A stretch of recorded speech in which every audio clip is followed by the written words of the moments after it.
प्यारे दोस्तों, बहुत-बहुत स्वागत है आपका अपने चैनल यूजीसी नेट साहित्य दर्पण में। तो फ्रेंड्स, जैसा कि आप जानते हैं कि हम एनटी नेट की तैयारी हिंदी विषय से इस चैनल के माध्यम से कर रहे हैं। आज की क्लास में मैंने आचार्य रामचंद्र शुक्ल कृत हिंदी साहित्य का इतिहास से प्रकरण 2 से महत्वपूर्ण कथन लिए हैं, जो कि अपभ्रंश काव्य है। ठीक है? आप सब जानते हैं कि प्रकरण 1, प्रकरण 2, प्रकरण 3 और प्रकरण 4 भागों में आचार्य शुक्ल जी ने आदिकाल को विभाजित किया है।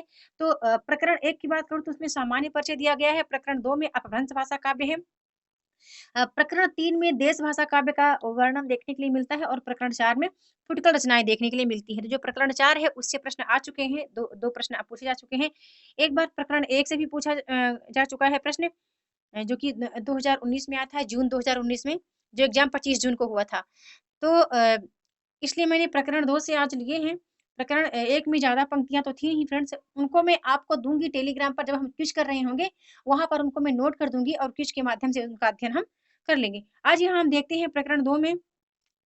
तो हम पहले पहला कथन देख लेते हैं।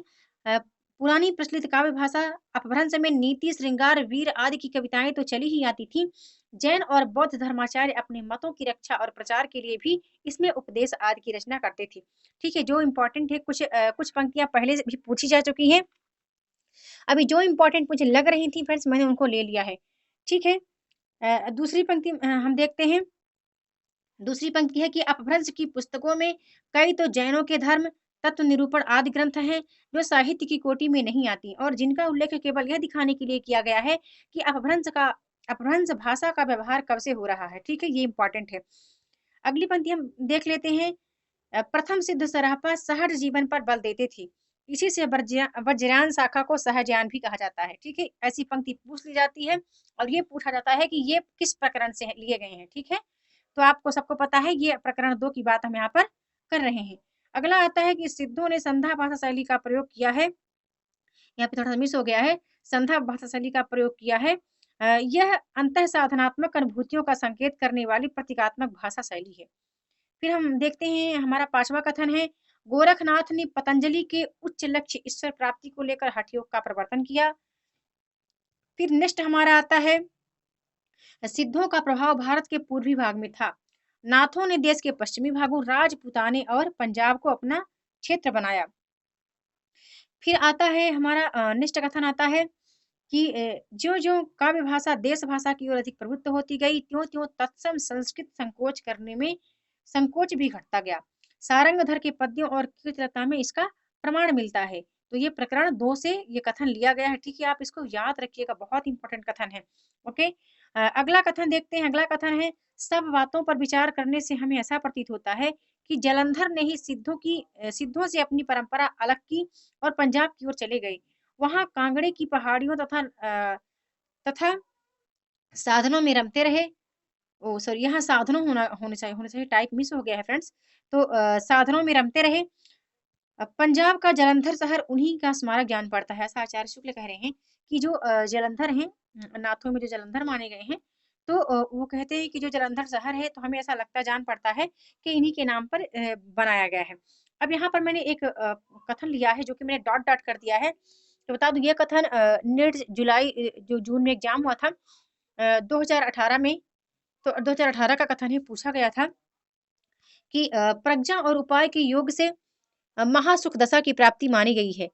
इसे आनंद स्वरूप ईश्वरत्व ही समझिए। निर्माण की 3 अवस्था ठहराए गए, शून्य, विज्ञान और महासुख। निर्माण के सुख का स्वरूप ही सहवा सुख के समान बताया गया। तो ये 2018 में पूछा गया था, तो मैं इसको आपको याद दिलाने के लिए इस कथन को ले ली हूँ। एक और कथन आता है, जो कि 2018 में ही पूछा गया था।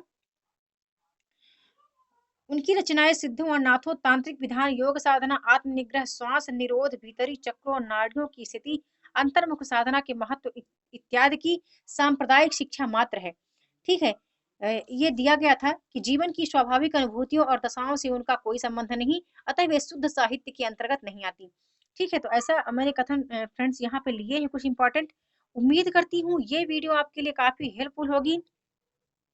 क्योंकि यहाँ पर ये कथन लाने का मेरा एक मकसद ये है कि मैं आपको इन बातों से अवगत करा दूँ, विथ प्रूफ के साथ दिखा दूँ कि एक हमारे हैं आचार्य हजारी हजारी प्रसाद जी, जिनके कथन पूछ लिए जाते हैं। हजारी प्रसाद द्विवेदी जी के भी कथन फ्रेंड्स कई बार पूछ लिए जा चुके हैं। जैसे 2018 में मैंने देखा, 2016 में देखा, 2017 में भी देखा मैंने, इनके कथन पूछे गए हैं कि डिंगल कवियों की वीर गाथाएं और निर्गुणिया संतों की वाणियां कृष्ण भक्ति का रागान होगा, भक्ति मार्ग के साधकों के पद राम भक्ति की वैधि, ऐसा करके। तो इनकी पंक्तियां हजारी प्रसाद द्विवेदी जी की पूछी गई हैं। इनकी पंक्ति एक बार और 2017 में पूछी गई है ना। तो आप एक हजारी प्रसाद द्विवेदी की पंक्तियां वो आपको कहाँ मिलेंगी, वो आपको प्रीवियस क्वेश्चन मिलेंगी, वहां पे आप देख लीजिएगा।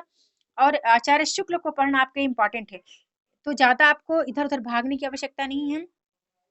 2-3 चीजों को देखना है, एक प्रीवियस ईयर क्वेश्चन को देखना है। आप इसको नोट करिए, आप इसको नोट करिए कि एक आपको प्रीवियस ईयर क्वेश्चन को देखना है, नंबर 2 पे आपको आचार्य शुक्ल की किताब को देखना है, जो आचार्य शुक्ल का हिंदी साहित्य का इतिहास ग्रंथ है उसको देखना है। और तीसरा क्या देखना है, सरस्वती पांडे और गोविंद पांडे की जो पुस्तक है उसको देखना है। ये 3 ही देखने हैं आपको। इन 3 पर यदि आप अच्छे से फोकस करते हैं तो आपको नेट जेआरएफ करने से फ्रेंड्स बता दूं कोई नहीं रोक सकता। इतना ही काफी है हिंदी के लिए, पेपर 2 के लिए, ठीक है। पेपर 1 की बात अभी मैं नहीं कर रही हूँ, पेपर 2 के लिए मैं बोल रही हूँ। ये तीनों का अध्ययन आप अच्छे से कर लेते हैं तो आपको हो जाएगा।